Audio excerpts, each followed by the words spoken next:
feature we have here on the Champion South Africa podcast is called Champion Minds. And the person we talk to today is Pepe Marais. He's the co-founder of Joe Public United, one of the largest advertising or marketing agencies in South Africa, also of a fabulous book called Growing Greatness. So Pepe, great chatting to you, and I hope you are doing well in growing your own greatness. Now, I specifically, first of all, I want to just draw attention to that book that people must read, Growing Greatness, but some of the certain aspects of that book is something that you've been once again amplifying, right? And I'm particularly interested in your thoughts on what I'd call measuring performance on a day-to-day basis. So tell us more about that.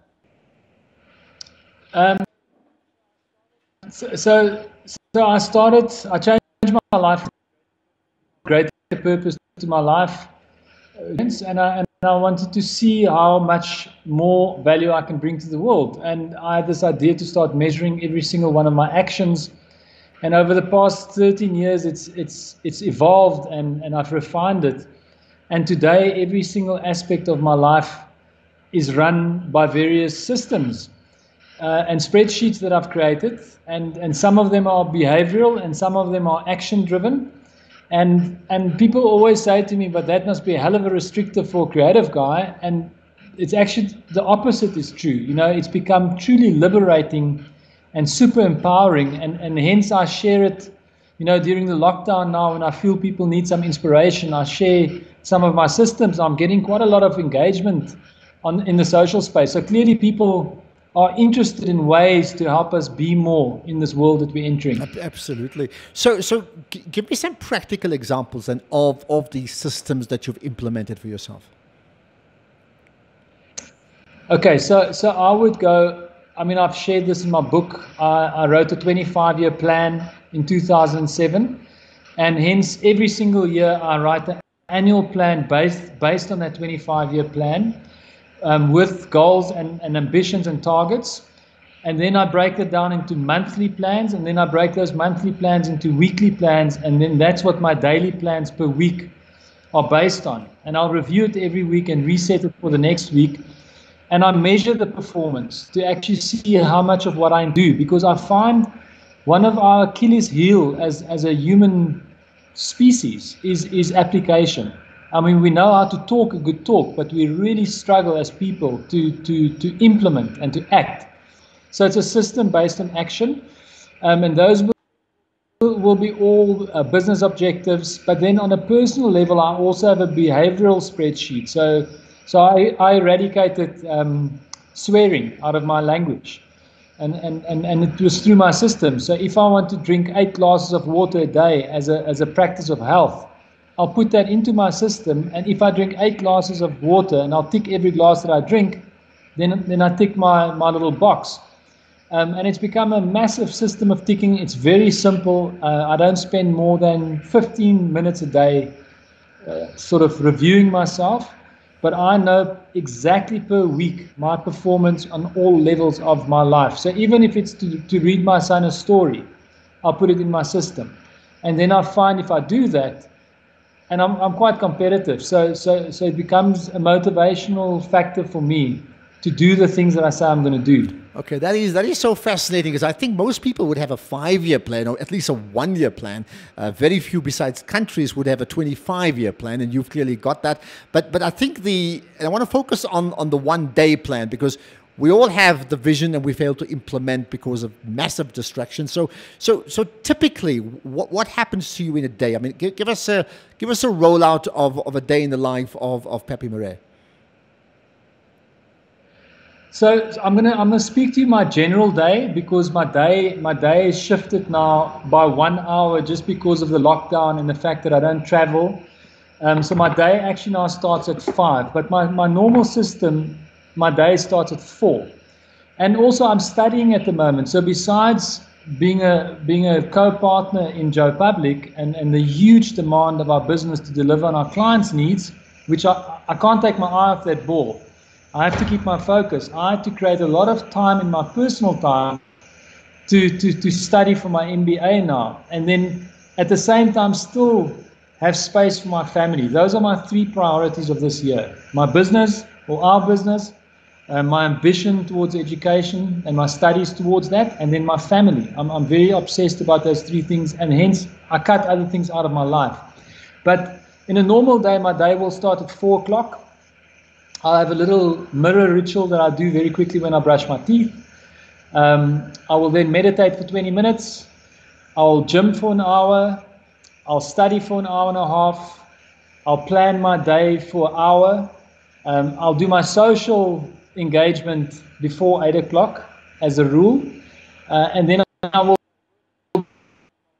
go into my work life.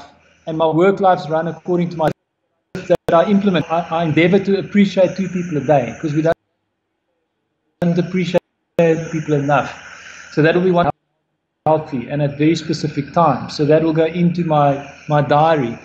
I'm still struggling with anger. So that's built into, it comes from my childhood. I grew up very aggressively. And it's still in my being. So I try and really work on my own personal behavior. I'm not always successful, but that's something I'm personally working on to get better at. And have inspirational conversations rather than conversations that make people feel not good enough. That's probably one of my areas I'm struggling with the most. And then I reflect in the evening. I'm also doing Course in Miracles as a practice. And then in the evening, things like I ask my son just an interesting question per day to stretch his mind. So last night I'll ask him, like, what's the impact of Corona on the global economy? But he's 11 years old. And it's interesting to hear on what is quite an abstract concept for him as an 11-year-old. And then I sleep 7.5 hours a night. So I'll reflect, go to bed at a specific time to make sure I sleep for 7.5 hours. So let's stay with that question that you ask your son. Are you saying you actually diarize, or you schedule that you will ask your son one profound question every single day? Yeah. And so, for instance, at the moment also, he started doing a little workout with me in the evening. So just to de-stress, we do a little 15-20-minute workout. That's in my, so it's not at an absolute specific time. That will be between 7 and 8, but we'll fit it in. And then in that time, whether it's over the supper time or just afterwards, I'm conscious now because I've got my little box to tick. So, and hence I'm saying it's not a measurement tool. It's, people think that I'm measuring myself. Mm-hmm. It's not a consciousness tool, because it's so easy to fall out of the discipline to do the little things. And then just that engagement and being specific about a specific question stretches me to think what question I'm going to ask him, and then it stretches him to answer me back. And then, of course, Sundays is my son's day. That is my day for my family, where I run no system. You know, I didn't have the good fortune of having a good relationship with my father, so I'm more free within that time. Yeah, that's how my Sunday is the one day that I'm just me. But I must say, my system, why I so believe in it, is the freedom and how it manages anxiety. I've got zero anxiety. I've got no anxiety, and I believe it actually creates freedom. And I often say it's like a sportsman on a field.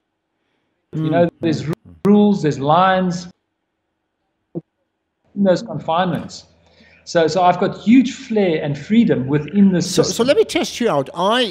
You've mentioned your time structure between pre-work and then work and then in the evenings. So let's say I call you at about 3 o'clock in the afternoon, and in the midst of that call you are doing something else.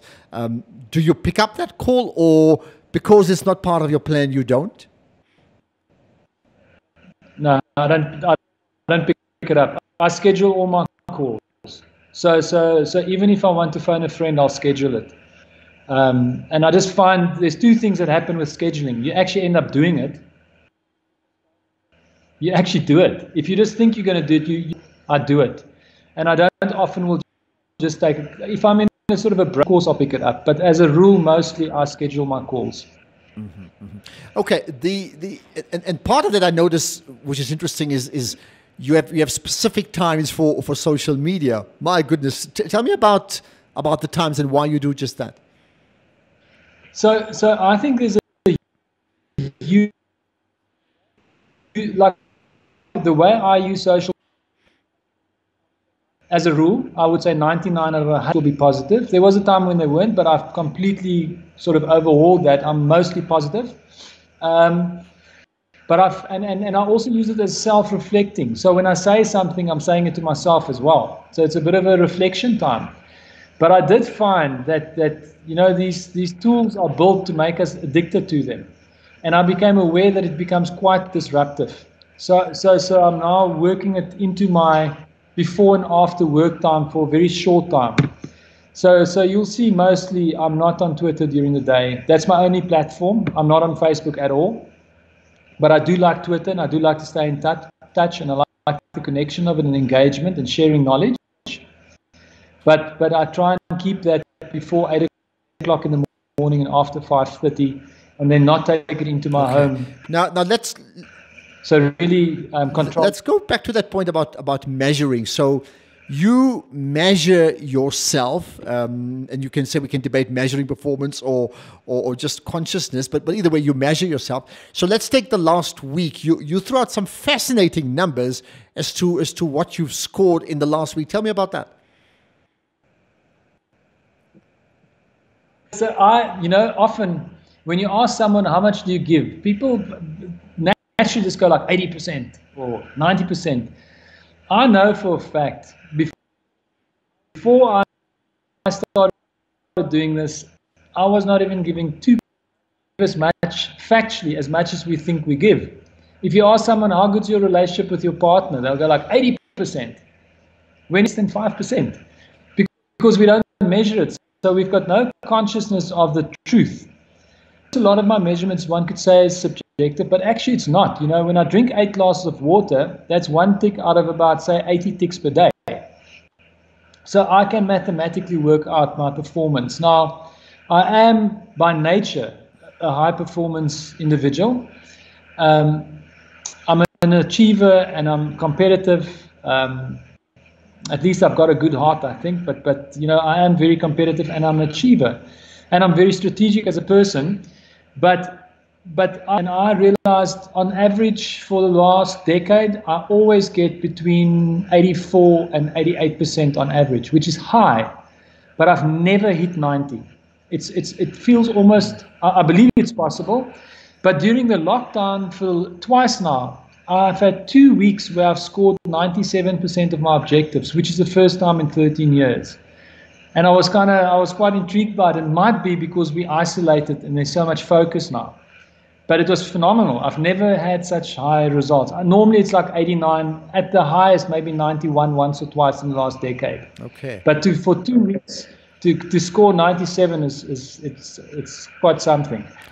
Now those numbers are astonishing, and I'm going to take a closer look at why you say that, right? But you've also said in your work environment, and here's my question to you: how much structure do you put in the work environment? I mean, and maybe right now it's lockdown. You're sitting in a very pleasant environment that you choose, but normally that would be at a very busy office, right? How much structure do you put in your work environment, and how are you able to implement on those structures?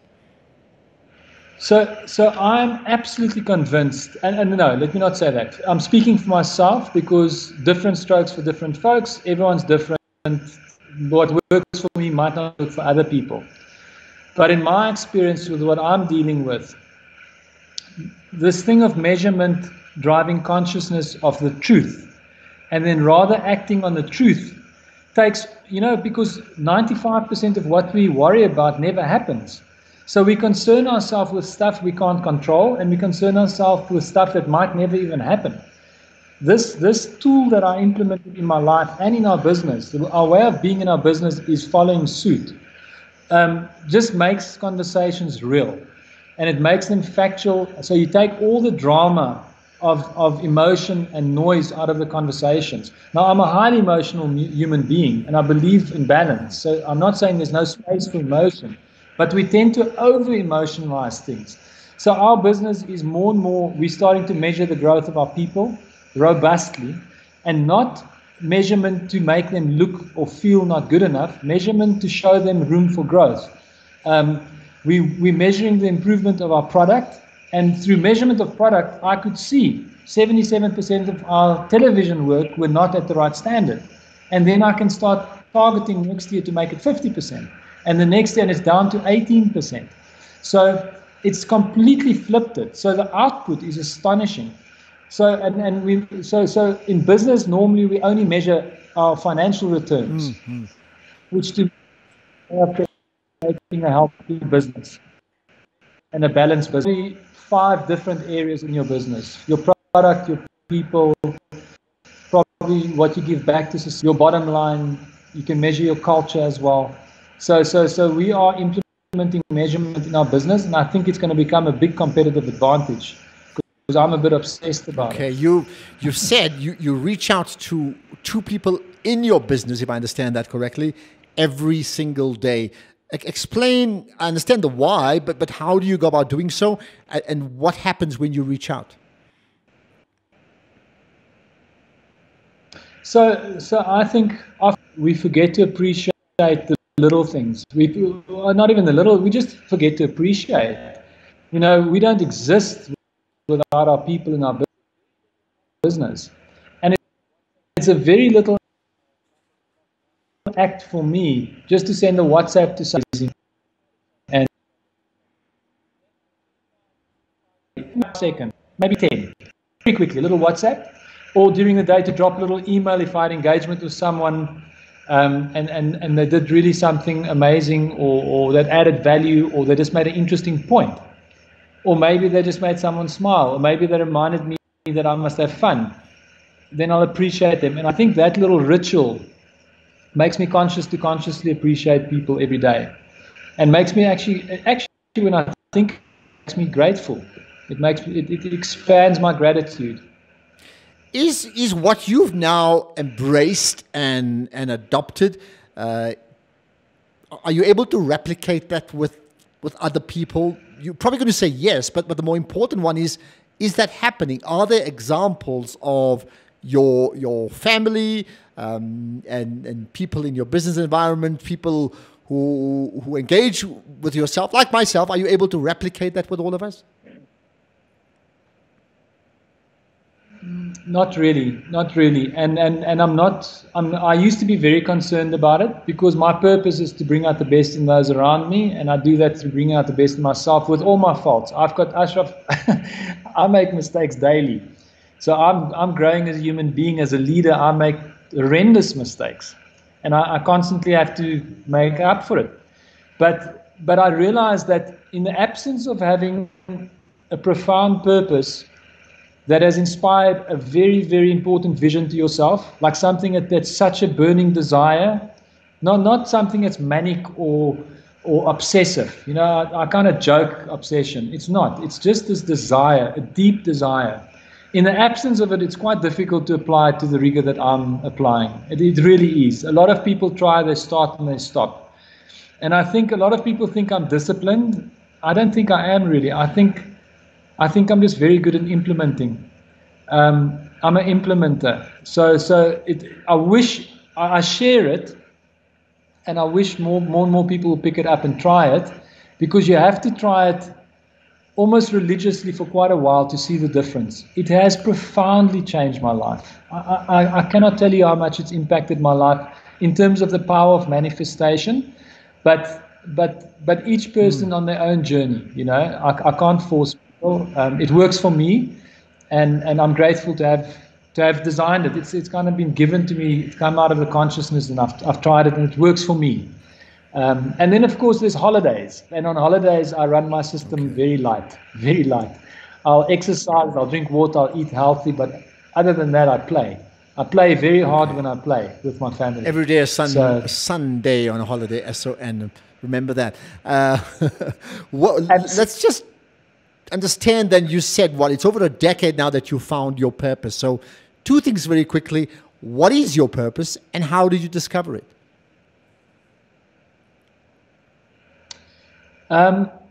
Look, it seems to me you have to really go through the valley of darkness to search things outside of the norm. So I went through a stage where our business pretty much lost half our business overnight. I was very unhealthy. My behavior was unhealthy. My relationship with my wife was unhealthy. Pretty much my life was unhealthy. I was a hardworking, well-intended human being, but nothing was manifesting.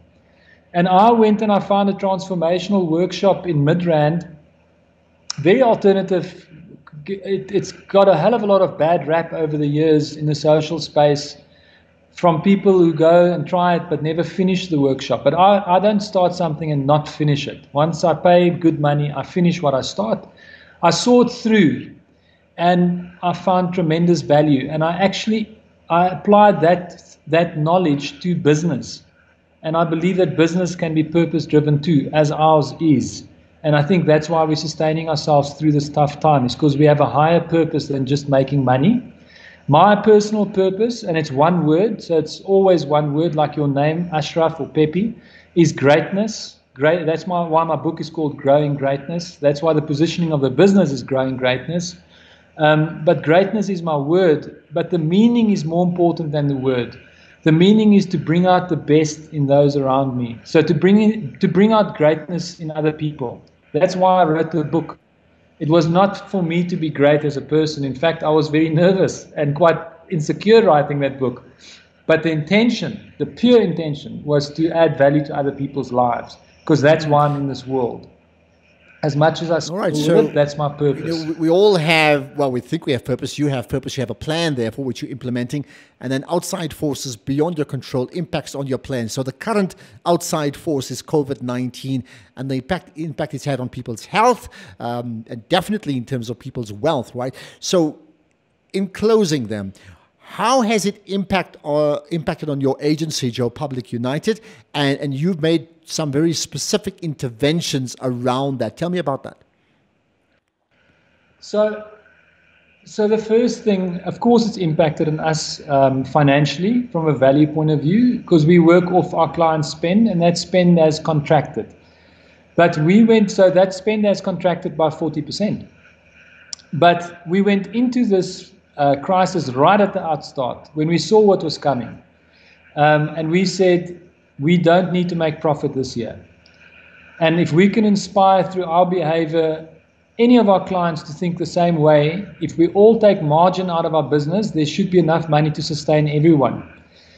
I'm not sure if everyone picked up on that, but that was our intention, and hence we gave back our margin to our clients. We proactively reduced our fees. All we needed is for the net cost to come in to cover our people's livelihoods. That was our strategy. All we need to do is keep our 260 people in jobs. We do not have to make 1 cent. And wherever we can, we've been working without charging our clients our normal rate. And that's been our approach. And so far, it's worked for us. And we're going to stick to that. And we don't know what is still coming, but we're going to do our level best. And then the second thing, we're very fortunate that we went through the 2008, 2009 recession. And Gareth's been exceptionally good with his financial team in building cash within the business. So we like a little bank ourselves, and we've got that buffer as well. But our number one priority is the livelihoods of our people, and also to serve our clients more than ever before. And that's what we're doing, and that's our strategy, and we'll stick to it until we're out of this crisis. And how has that intervention, that strategy, been received, A, by your staff, by the people that work at Joe Public, and also by your clients? So I can't say like, and again, that's the interesting thing about being in service. You don't do it necessarily to get like accolades or to get like everyone say you're so amazing. I have to assume that they're seeing it, and they see our intention as partners to them, and that in the long term, it will put us in good stead. But we are surely not doing it to put us in good stead for long term. We believe it's the right thing to do. But for our people, it's amazing to see. We just looked at our engagement scores with our people, and it's gone up tremendously. And I think it's because of the work Gareth's done with his videos that he sends out once a week, and his motivations, and sharing with people that financially we're looking good and we're standing strong. You don't have to worry about your jobs. But for the people, it's been amazing for them to see how we respond. Like it's been an incredible experience. And then also, we even have had the luxury within the business to donate at a very high level to communities.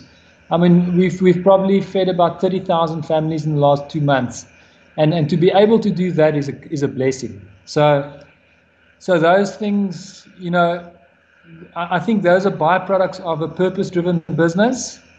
I think it's byproducts of behaving in a way that's in service of and believing the financial return will become more natural. Clearly, you're a champion mind.